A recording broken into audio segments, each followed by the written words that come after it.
मेरे हाथ में एक बुक है जिसका नाम है as a man thinketh. It is one of the most amazing books that I have ever red.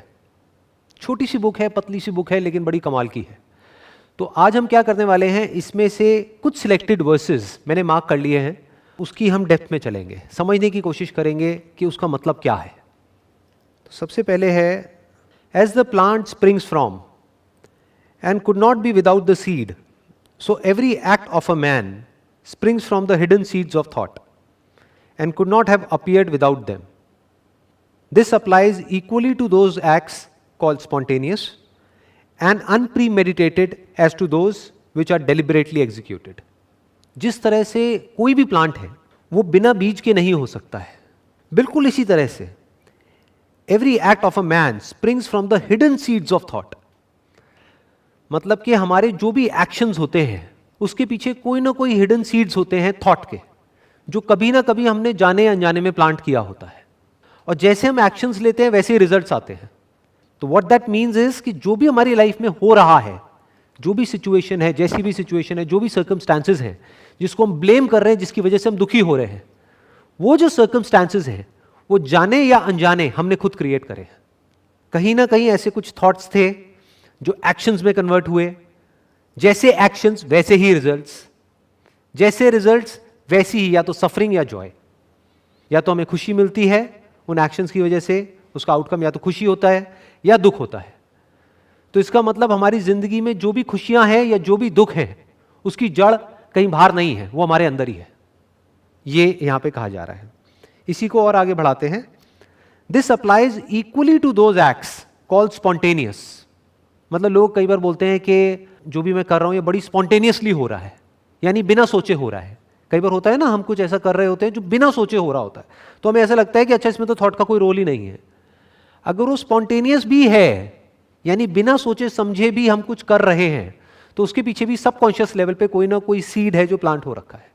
वो सीड क्या है? थॉट.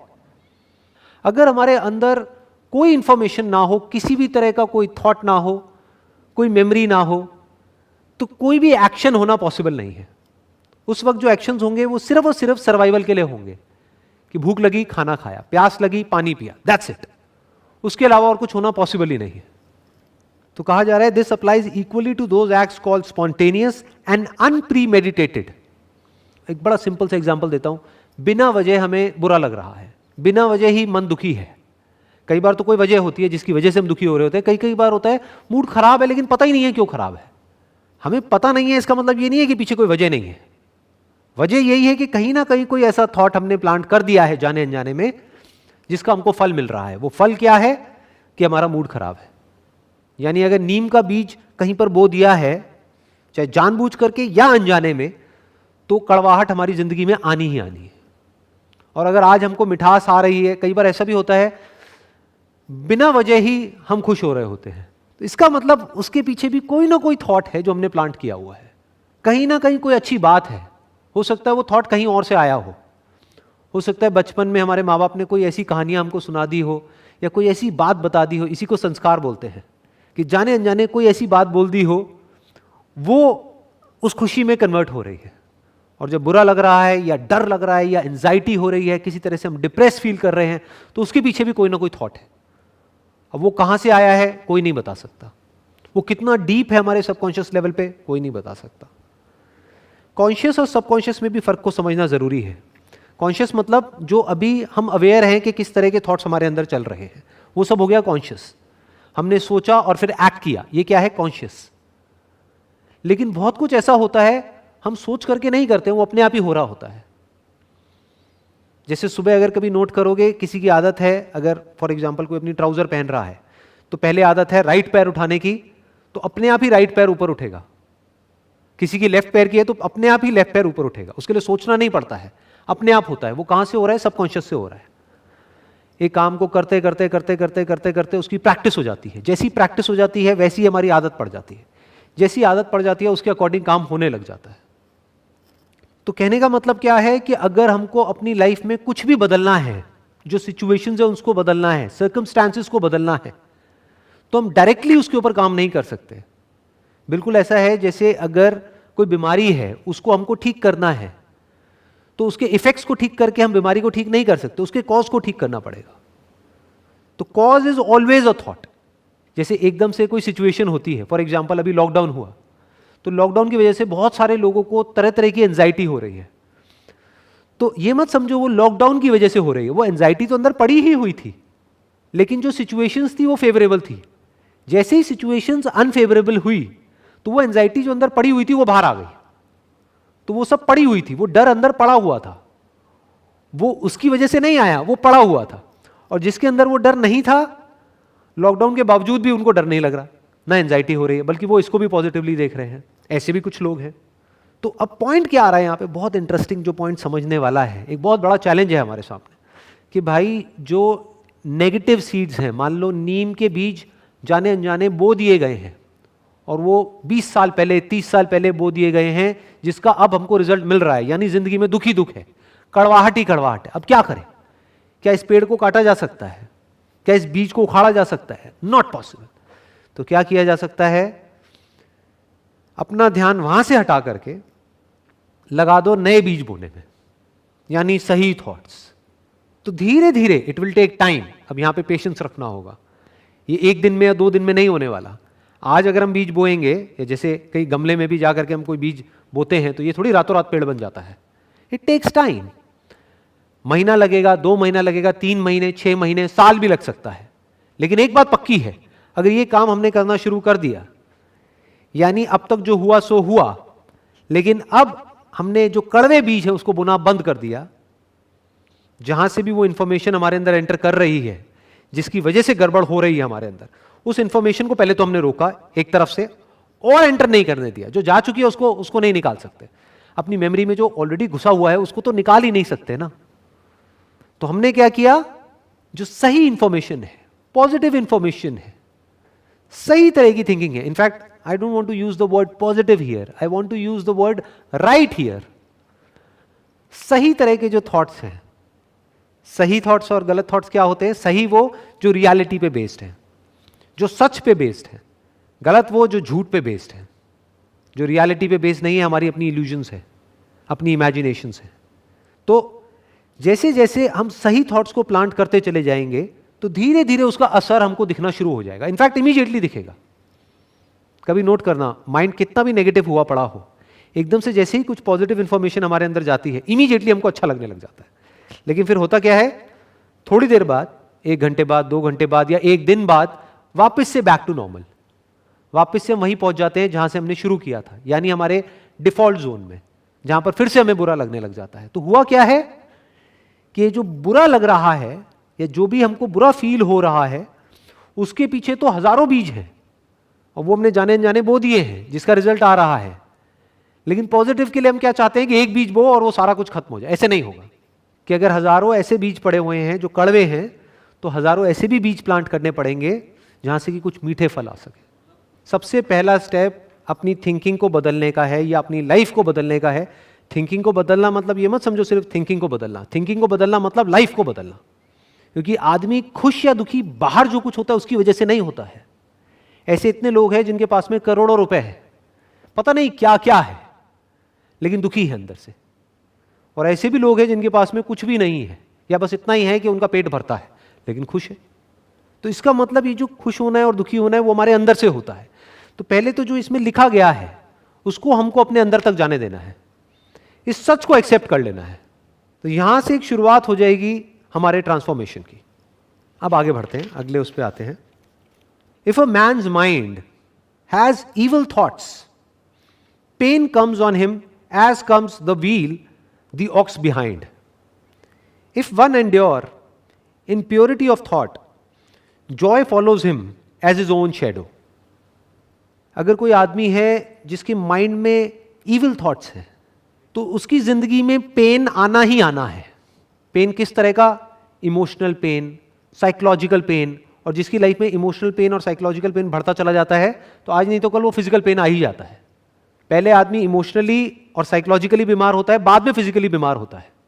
किसी को कोई बीमारी नहीं भी है, लेकिन अगर उसको वहम हो गया कि मैं बीमार हूं, तो उस वहम का कोई इलाज नहीं है किसी डॉक्टर के पास में। और वो एक्चुअल बीमारी से ज्यादा खतरनाक है, क्योंकि एक्चुअल बीमारी में तो आप दवाई लेके उसको ठीक कर सकते हो, वहम का क्या इलाज है? अब ये वहम कहां से आ रहा है? Again thinking. तो pain comes on him as comes the wheel the ox behind. बिल्कुल इस तरह से जैसे एक बैलगाड़ी है, जब बैल चलता है तो पहिए अपने आप घूमने लग जाते हैं, उनको घुमाना नहीं पड़ता है।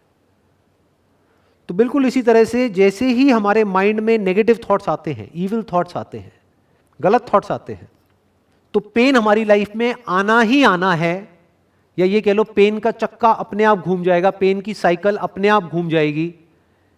Emotional pain, psychological pain, physiological pain, physical pain, वो पेन आना ही आना है, सफरिंग आनी ही आनी है। जिस तरह से बैल के चलने से पहिए अपने आप घूमने लग जाते हैं बैलगाड़ी के। आगे कहा जा रहा है if one endure in purity of thought, मतलब हम अपनी पूरी एनर्जी, पूरा एफर्ट लगा देते हैं अपने थॉट्स को प्योर करने में, तो joy follows him as his own shadow. तो हमें और कुछ करने की जरूरत नहीं है, लाइफ में अपने आप ही मजा आने लग जाएगा, अच्छा फील होने लग जाएगा, अंदर सेटिस्फैक्शन आ जाएगी, पीस ऑफ माइंड मिल जाएगा। किस तरह से मिलेगा? जिस तरह से जब हम चल रहे होते हैं तो शैडो हमारे पीछे अपने आप आ रही होती है। तो हमें करना क्या है? सिर्फ सही डायरेक्शन में चलना है, और वो परछाई अपने आप पीछे पीछे चलेगी। वो परछाई क्या है? खुशियों की परछाई। खुशियां अपने आप ही पीछे आ जाएगी, अपने आप ही सब कुछ अच्छा लगने लग जाएगा। तो कोई भी ऐसा थॉट जो हमारे अंदर गुस्सा पैदा करता है, जेलसी पैदा करता है, लालच पैदा करता है, या हमको और एंटैंगल्ड करता है चीजों के अंदर, वो सब क्या है? Negative thoughts, evil thoughts. तो मुझे बताने की जरूरत नहीं है, इट इज अ फैक्ट कि जैसे ही ऐसा कोई थॉट हमारे अंदर आता है उसके बाद क्या होता है?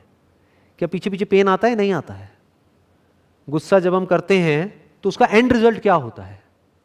हम खुद के लिए भी पेन क्रिएट करते हैं और अपने साथ वाले लोगों के लिए भी पेन क्रिएट करते हैं। और जब हम गुस्से के थ्रू एक्ट ना करके प्योरिटी ऑफ थॉट, यानी आराम से सामने वाले को समझ करके, उसको बेनिफिट ऑफ डाउट दे करके, अपने आप को उसकी जगह पे रख करके फिर समझते हैं, तो एंगर आना पॉसिबल ही नहीं है। क्योंकि ये हमारी गलत फहमी है कि वो गलत कर रहा है, या वो ऐसा क्यों कर रहा है, वो ऐसा क्यों कर रहा है। जो सच है ना, सच जो समझना है, अब ये देखना, ये जो अभी मैं बोलने वाला हूं ये सही थॉट है, पॉजिटिव थॉट नहीं, ये सही थॉट है। वो क्या है कि जो भी सामने वाला बंदा है या पर्सन है, वो जिस भी तरह से एक्ट कर रहा है, अगर बचपन से आज तक आपके साथ भी वही हुआ होता जो उसके साथ हुआ है, आपने भी वही सब फेस किया होता जो उसने फेस किया है, तो आप भी एग्जैक्टली वही कर रहे होते जो वो कर रहा है, उससे इतना सा भी अलग नहीं। जैसा अंदर उसके सॉफ्टवेयर पड़ा है वैसे ही तो एक्शंस होंगे। ये माइंड क्या है? एक सॉफ्टवेयर के जैसा है। जो सॉफ्टवेयर बना है मान लो 20 साल में, 30 साल में, 50 साल में, तो उसके हिसाब से वो एक्ट कर रहा है। तो वहां पे फ्रस्ट्रेट होने की जरूरत नहीं है कि वो ऐसा क्यों कर रहा है। लड़ने की जरूरत भी है तो लड़ लो, कुछ सिचुएशंस ऐसी भी होती है जहां पे सेल्फ डिफेंस के लिए लड़ना होता है, but not out of anger, but out of compassion. जैसे कोई आदमी है, वो सोसाइटी में कुछ बहुत ही गलत कर रहा है, तो वहां पे गुस्सा नहीं करना है उसके ऊपर, क्योंकि हो सकता है बचपन से आज तक जैसी उसकी परवरिश हुई है, जो भी उसने देखा है, उसके साथ में सिर्फ गलत ही गलत हुआ है, तो उसको पता ही नहीं है सही होता क्या है। उसको कभी प्यार मिला ही नहीं है, तो उसको प्यार का मतलब तक नहीं पता है। उससे बोलोगे प्यार, तो उसको समझ ही नहीं आएगा प्यार मतलब क्या, वो फील तक नहीं कर सकता है। तो वो कुछ गलत काम कर रहा है। तो एक तरीका तो ये हो सकता है हम उस पर गुस्सा करें, दूसरा तरीका क्या हो सकता है? कंपैशन। उसको समझे पहले, फिर उसको पनिश करें। क्यों पनिश करें? क्योंकि पनिश करना भी जरूरी है, क्योंकि अगर एक को पनिश नहीं किया गया तो उसके जैसे हजारों लाखों लोग और खड़े हो जाएंगे सोसाइटी में। तो अब यहां पे क्या समझना है? If one endure in purity of thought, joy follows him as his own shadow. अभी प्योर थॉट्स क्या है? सबसे जो प्योर थॉट है ना इस दुनिया का, सबसे प्योर, वो क्या है कि मुझे इस दुनिया में उसी तरह से एक्ट करना है दूसरों के साथ में जैसे मैं चाहता हूं कि वो मेरे साथ में एक्ट करें। मतलब अपने आप को अगर हम औरों की जगह पे रख करके देख सकते हैं तो 99% प्रॉब्लम्स वहीं डिसॉल्व हो जाती है। This is called purity of thought. नहीं तो हम हमेशा गलती क्या करते हैं? इम्प्योर थॉट क्या है?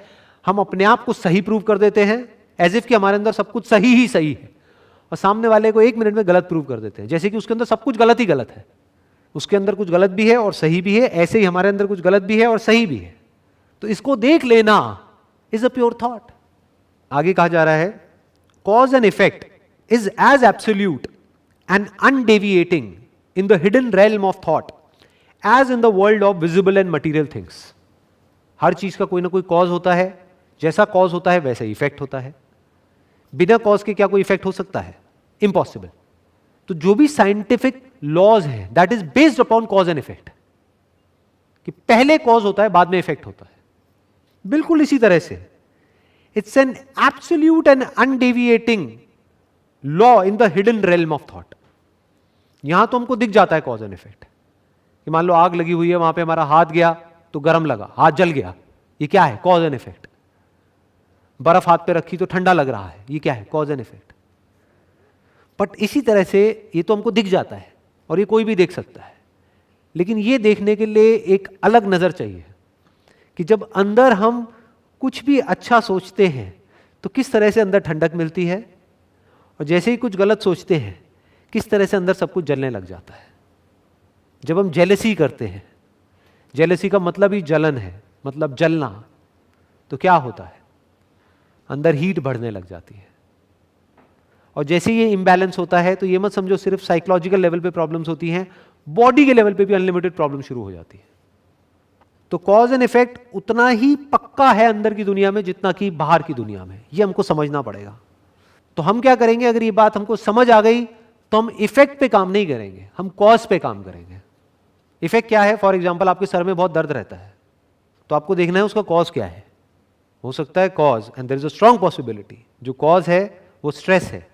तो अगर इस कॉज एंड इफेक्ट को हम अच्छे से समझ जाते हैं तो हम अब हेडेक पे काम नहीं करेंगे, यानी हेडेक की गोली नहीं खाएंगे। हम स्ट्रेस पे भी काम नहीं करेंगे जिसकी वजह से हेडेक हो रहा है, उस स्ट्रेस के कॉज तक जाएंगे। उसके पीछे कहीं ना कहीं कोई गलत थॉट है जिसकी वजह से स्ट्रेस हो रहा है। फॉर एग्जाम्पल रिलेशनशिप में प्रॉब्लम चल रही है, तो लोग क्या कोशिश करते हैं कि किसी तरह से रिलेशन ठीक हो जाए, और उसका भी शॉर्टकट क्या निकालते हैं कि सामने वाला बदल जाए। ये क्या है? इफेक्ट पे काम करना, कॉज पे नहीं।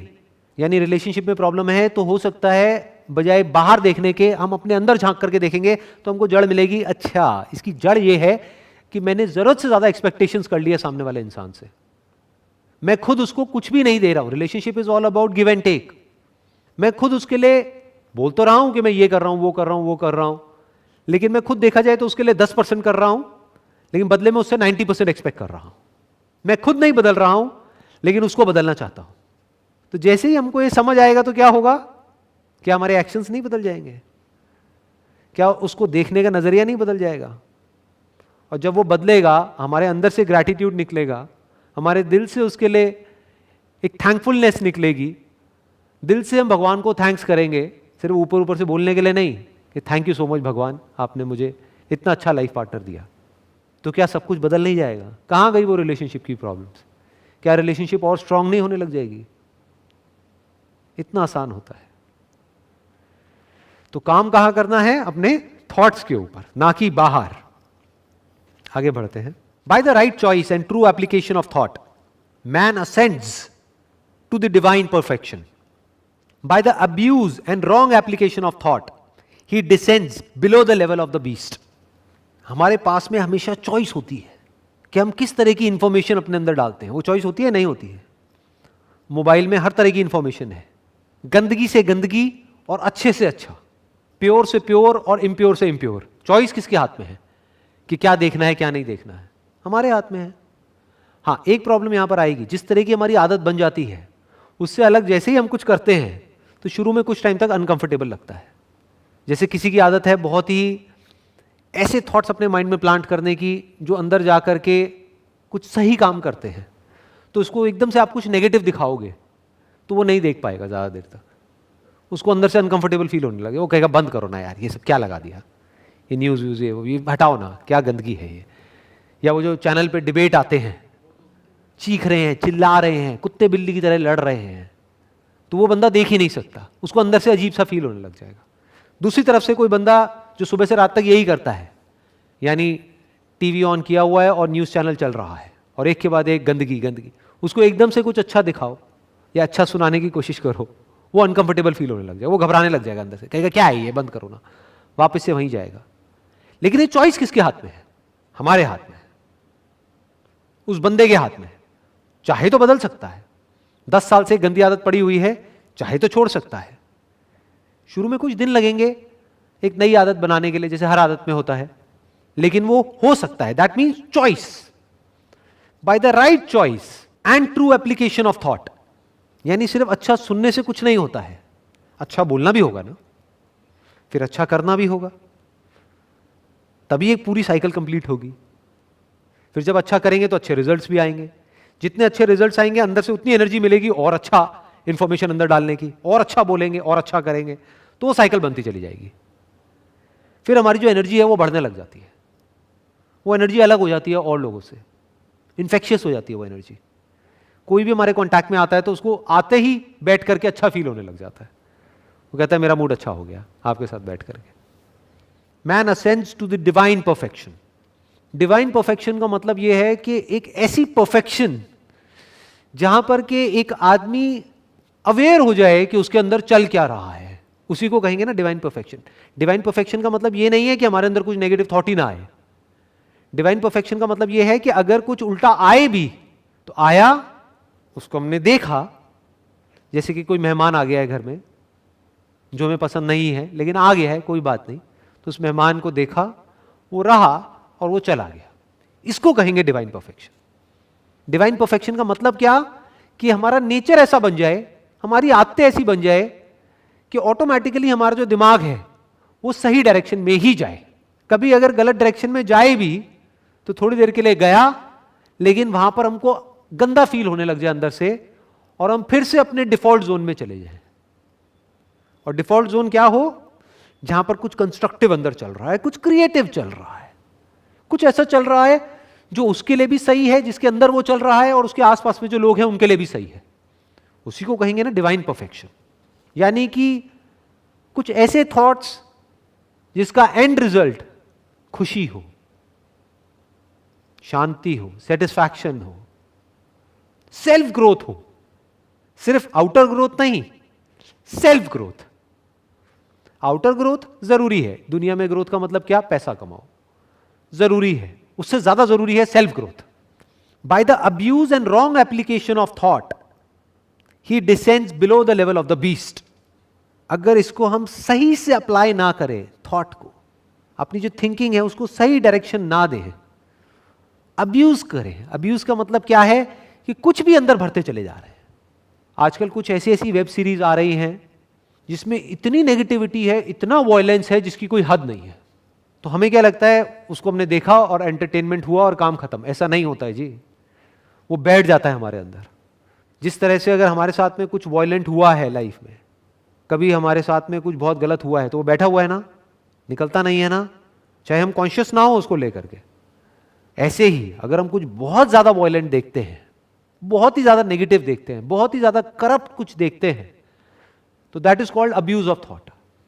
वो हमारे अंदर जाकर के बैठना ही बैठना है। और फिर एक दिन एक ऐसी सिचुएशन आएगी, वो सिचुएशन कब आएगी कोई नहीं कह सकता, 1 महीने में आए, 1 साल में आए, 2 साल में आए, 10 साल में आए, सिचुएशन आएगी जब वो हमारा वायलेंस बाहर आएगा।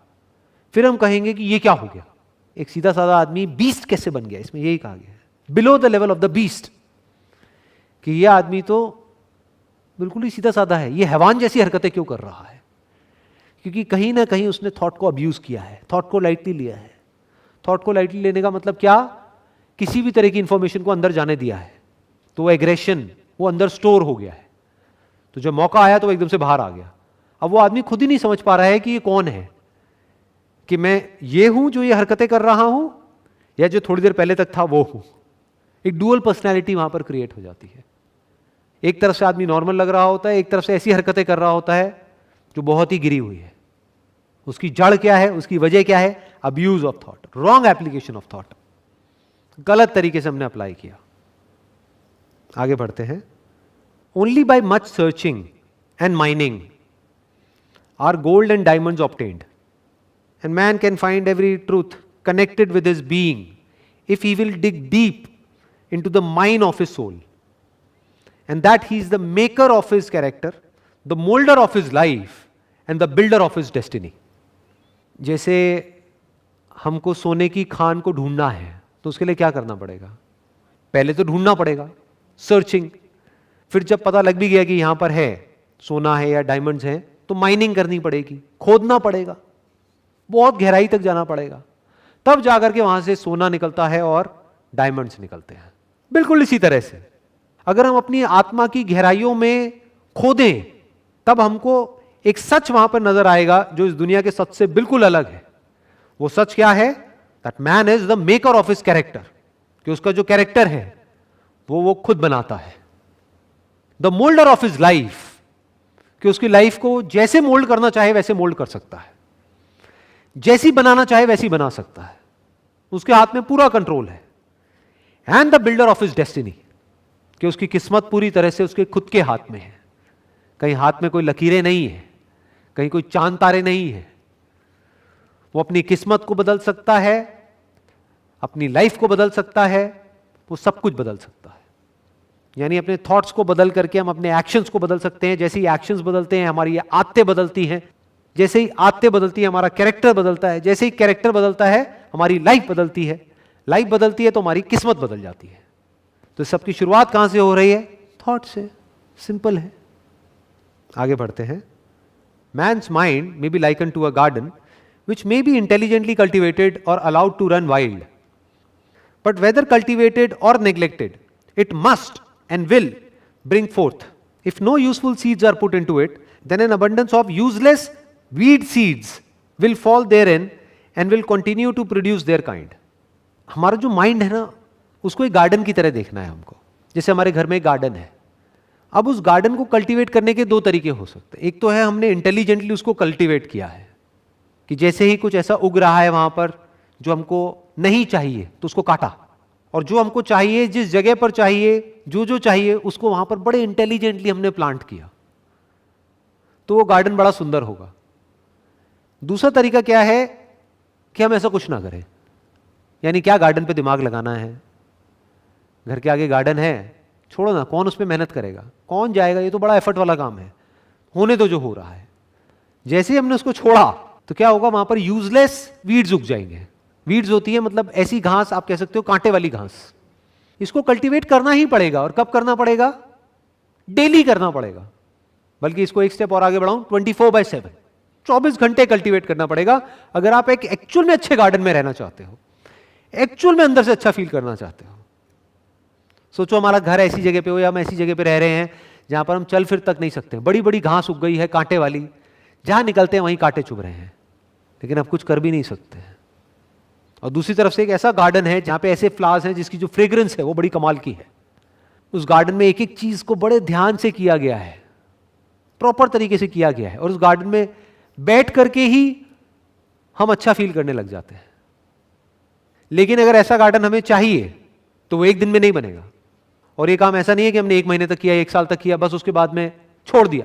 जैसे ही छोड़ दिया, इसमें क्या कहा जा रहा है, जैसे ही छोड़ दिया, आपको कुछ करने की जरूरत नहीं है, वो वीड्स अपने आप उगने लग जाएंगे।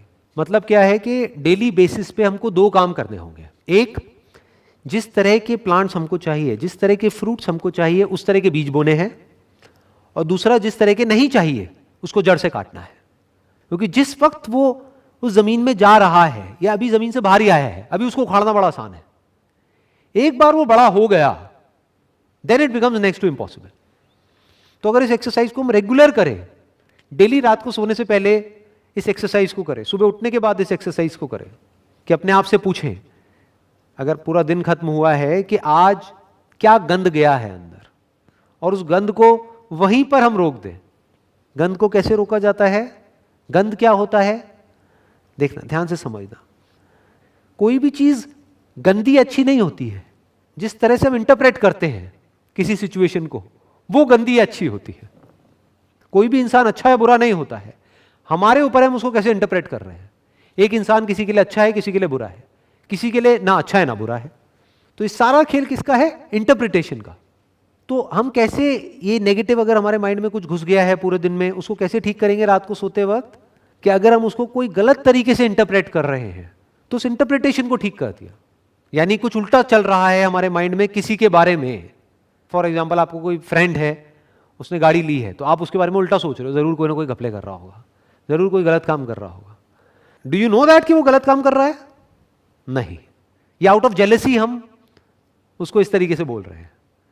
तो हमने वहां पर क्या किया कि जरूर उसको कुछ ना कुछ ऐसा पता है जो मुझे नहीं पता है, चल यार अगली बार उससे मिलूंगा ना तो बैठ करके आराम से समझूंगा कि वो क्या कर रहा है, कैसे कर रहा है, इतना ग्रो कैसे कर पा रहा है अपनी लाइफ में।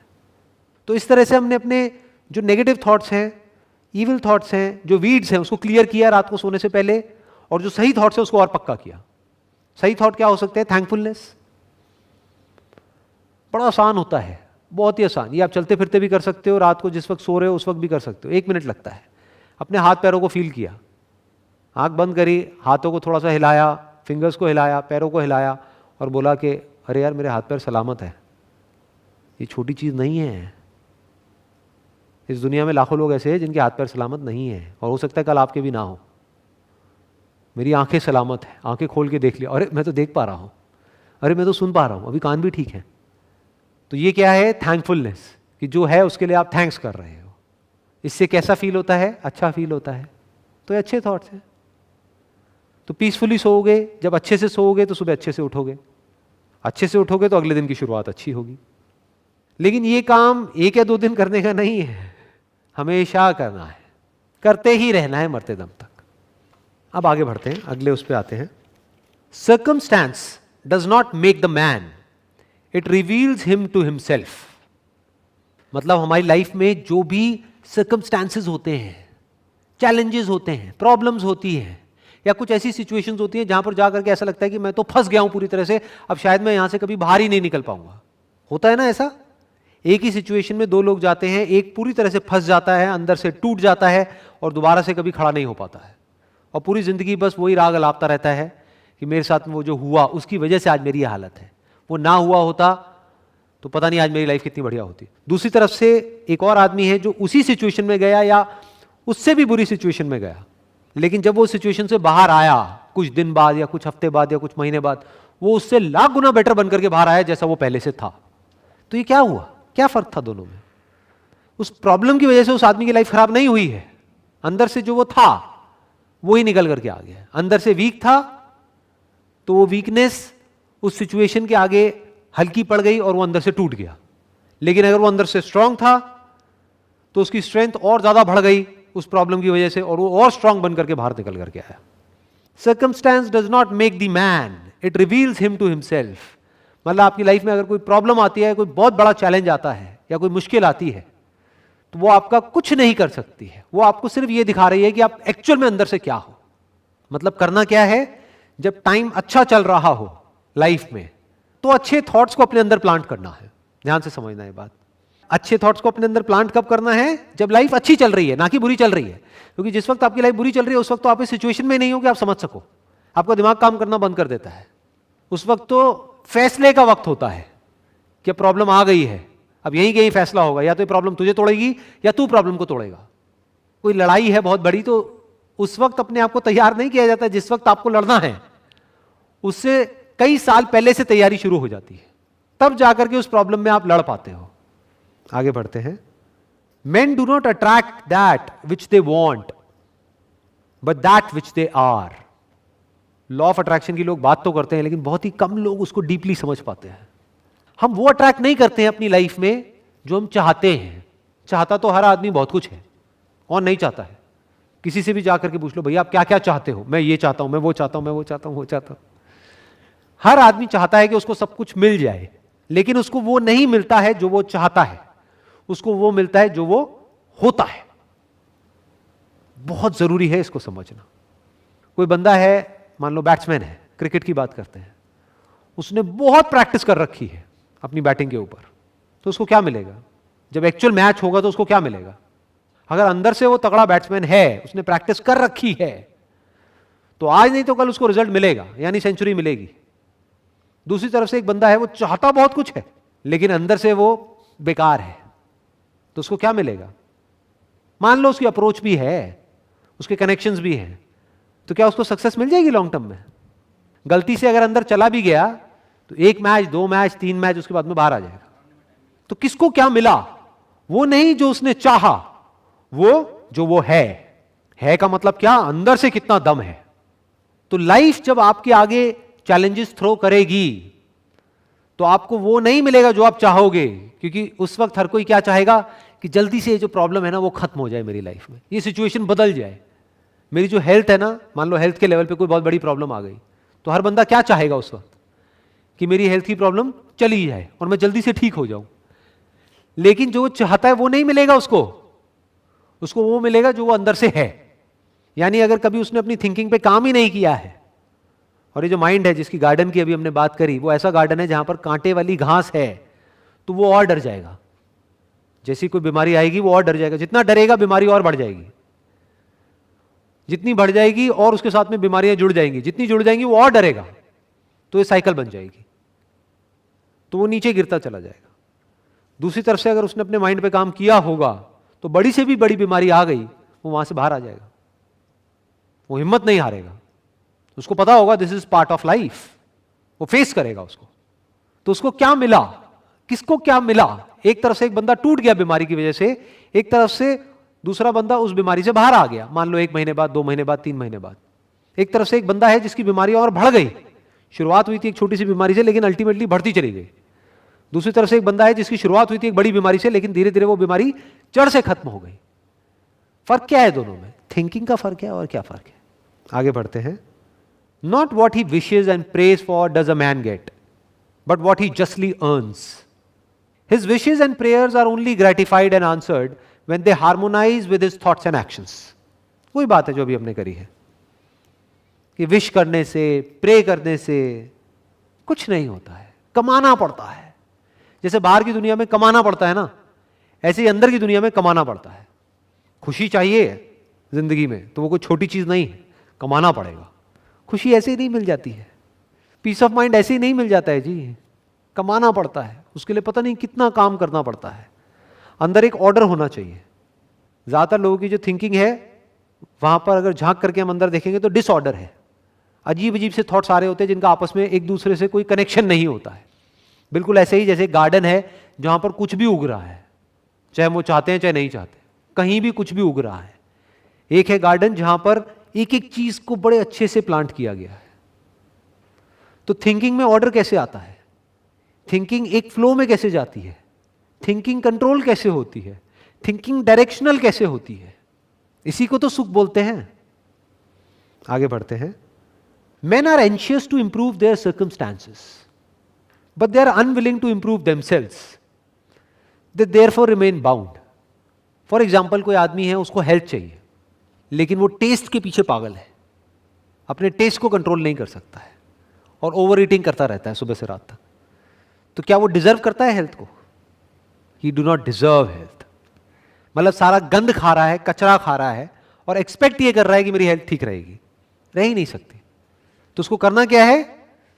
अपनी हेल्थ को ठीक नहीं करना है, डॉक्टर के पास नहीं जाना है कि डॉक्टर मेरे को ये बीमारियां हो गई है, अब इसको ठीक करो गोलियां दे करके, क्योंकि उन गोलियों के भी साइड इफेक्ट्स होंगे। उसको करना क्या है? अपनी ईटिंग हैबिट्स को चेंज करना है, यानी खुद को बदलना है। अगर उसने खुद को बदल लिया तो हेल्थ अपने आप ही मिल जाएगी। आगे बढ़ते हैं। Suffering is always the effect of wrong thought in some direction. मतलब जब भी हमें दुख हो रहा है, हम दुखी हैं, परेशान हैं, डिप्रेस्ड हैं, उसकी जो जड़ है वो है कि कोई ना कोई ऐसा हमारा थॉट है जो गलत है और गलत डायरेक्शन में जा रहा है। तो रुक करके अपने आप से इमीडिएटली पूछना है कि मैं ऐसा क्या सोच रहा हूं, क्या चल रहा है अंदर, लेट मी सी, लेट मी फाइंड आउट। वही जवाब मिलेगा। अगर मूड खराब है या आपको बुरा लग रहा है तो ज्यादातर लोग क्या करते हैं? उससे एस्केप करते हैं, अपना ध्यान वहां से हटाएंगे, मोबाइल को ऑन करके उसमें इंडल्ज हो जाएंगे, अपने ध्यान को वहां से हटाने की कोशिश करेंगे। जबकि ये नहीं करना है, क्योंकि सफरिंग वहीं की वहीं है, दुख वहीं की वहीं पड़ा हुआ है। फॉर एग्जाम्पल, एक जख्म है, उसके ऊपर हमने कोई कपड़ा डाल दिया तो हमें क्या लग रहा है? जख्म ठीक हो गया है। जख्म ठीक नहीं हुआ है, वो तो और बिगड़ता चला जा रहा है। तो करना क्या है? उस जख्म को देखना है और इमीडिएटली उसको ठीक करना है ताकि वो और बड़ा ना हो। तो जब भी हमारी लाइफ में सफरिंग आ रही है, यानी दुख आ रहा है, हम परेशान हो रहे हैं, तो अपने अंदर झांक करके देखना है और अपने आप से सवाल पूछना है। और जब हम सवाल पूछते हैं तो जवाब मिलता है। अपने आप से सवाल पूछना है कि मैं ऐसा क्या सोच रहा हूं जो कि गलत डायरेक्शन में है, जिसकी वजह से मैं ऐसा फील कर रहा हूं, और क्या उसकी डायरेक्शन को ठीक किया जा सकता है? डेफिनेटली किया जा सकता है। थॉट ही तो है। थॉट किसके हाथ में है? पूरी तरह से आपके हाथ में है। क्यों? क्योंकि थॉट को क्रिएट कौन कर रहा है? हम ही तो कर रहे हैं। होता क्या है कि जब भी हम दुखी होते हैं किसी भी थॉट की वजह से, वो उस एक थॉट तक नहीं रहता है, उसके साथ में और भी थॉट जुड़ने लग जाते हैं। फिर हम हर बात पे, जैसे फॉर एग्जांपल एंजाइटी हो रही है, अंदर से डर लग रहा है किसी चीज को लेकर के, फिर छोटी छोटी चीजों में भी डर लगने लग जाता है।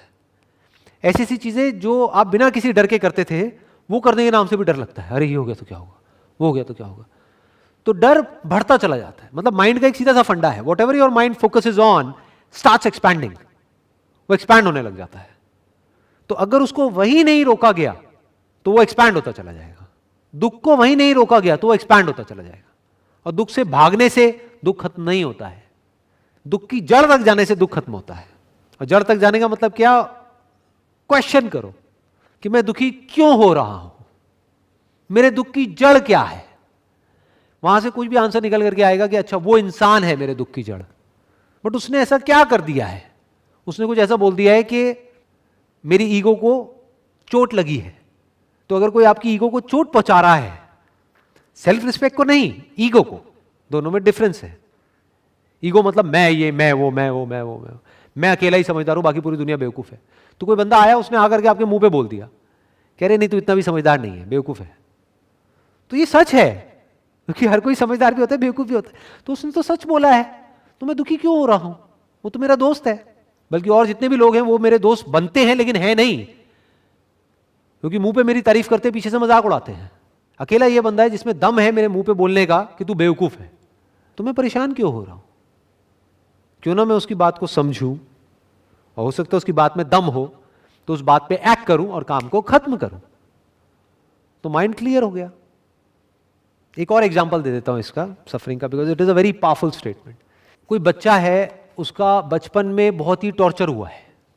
उसके जो फादर थे वो अल्कोहलिक थे, और रोज ड्रिंक करके उसकी मदर को भी मारा है उन्होंने, उस बच्चे को भी मारा है, पीटा है। तो कहीं ना कहीं उस बच्चे के अंदर ये बैठ गया है, ये डर बैठ गया है, और वो बहुत ही गहराई तक बैठ गया है। अब वो कुछ भी करने जाता है तो उसको डर लगता है। तो अब इस डर से वो फ्री कैसे होगा? इस डर की वजह से वो सफर कर रहा है, तो इससे वो फ्री कैसे होगा? क्या तरीका है? उसको सच को देखना होगा। सच क्या है? आराम से ठंडे दिमाग से बैठ करके अपने आप से पूछना होगा, मैं दुखी क्यों हो रहा हूं? मैं दुखी इसलिए हो रहा हूं क्योंकि बचपन में मेरा बहुत टॉर्चर हुआ है। ठीक है, हुआ है, सच है, बट वो तो पास था। तो आज मैं दुखी क्यों हो रहा हूं? तो क्या करना होगा? अपने अंदर से जो आज आप हो वो बन करके उस बच्चे से बात करनी होगी। यानी आपके अंदर एक बच्चा है जो डरा हुआ है। हर एक के अंदर एक बच्चा होता है जो डरा हुआ होता है। बचपन में जो भी हमारे साथ होता है ना, हमें लगता है हम भूल गए हैं, बट वो सबकॉन्शियस में पड़ा होता है। तो उसको निकालने का क्या तरीका है? क्योंकि पहले उस बच्चे को जगाना होगा कि कोई बात नहीं, तू डरा हुआ है, मुझे समझ आ रहा है, तेरे को मारा गया, पीटा गया, और अंदर ही अंदर तू बहुत फ्रस्ट्रेट हो गया। I understand what you are going through. अपने आप से बात कर रहे हो। फिर उस बच्चे को क्या बोल रहे हो कि ठीक है, तब तू बच्चा था, तू उन पे डिपेंड था, तेरे में फिजिकली इतनी पावर नहीं थी कि तू रेजिस्ट कर सके, तू उनसे लड़ सके, लेकिन आज तू बड़ा हो गया है, आज तू अपने आप को बचा सकता है, आज तू लड़ सकता है, आज तू 20 साल का है, 22 साल का है, अब क्यों डर रहा है? मैं हूं ना तेरे साथ। ये किसको बोल रहे हो आप? अपने अंदर के उस बच्चे को। नहीं है तेरे को डरने की जरूरत। तो ये करने से क्या होगा? वो प्रॉब्लम जड़ से खत्म हो जाएगी, वो डर जड़ से खत्म हो जाएगा। आगे बढ़ते हैं। Be not impatient in delays, but wait as one who understands when spirit rises and commands the gods are ready to ओबे।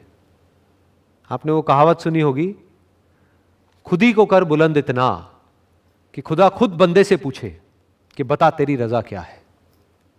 मतलब do not be impatient in delays. ये जो भी अभी तक हमने बात करी है कि अपनी थिंकिंग पे काम करना, ये जो गार्डन है हमारा माइंड, गार्डन के जैसा, इसके ऊपर काम करना, इसका रिजल्ट एक दिन में या 2 दिन में नहीं आने वाला है। So don't be impatient, but wait as one who understands. Wait करो उसकी तरह जो समझता है। फॉर एग्जाम्पल कोई माली है तो वो समझता है कि आज यहां पर बीज बोया है तो इतने दिन बाद या इतने महीने बाद यहां पर ये होगा। ऐसे ही समझो कि जो थॉट प्लांट्स किए जाएंगे, या ये जो भी अभी हुआ है, जो भी आज का सेशन हुआ है, उसमें जो थॉट्स प्लांट हुए हैं, उसका रिजल्ट इमीडिएट नहीं आएगा, बट आएगा। यही है ये बुक जिसका नाम है as a man thinketh. I strongly recommend you all, जो भी अभी मुझे देख रहे हैं, कि इस बुक को आप परचेज करिए, पढ़िए, एक बार पढ़िए, 2 बार पढ़िए, 4 बार पढ़िए। इसकी ऑडियो बुक भी है जो यूट्यूब पे अवेलेबल है फ्री ऑफ कॉस्ट, वो भी आप सुन सकते हैं। और सिर्फ सुनना नहीं है, पढ़ना नहीं है, बल्कि जो इसमें लिखा हुआ है उसको अपनी ज़िंदगी में उतारना है, तभी कोई मेजर चेंज आएगा हमारी लाइफ में। Wish you all the very best. Thank you so much.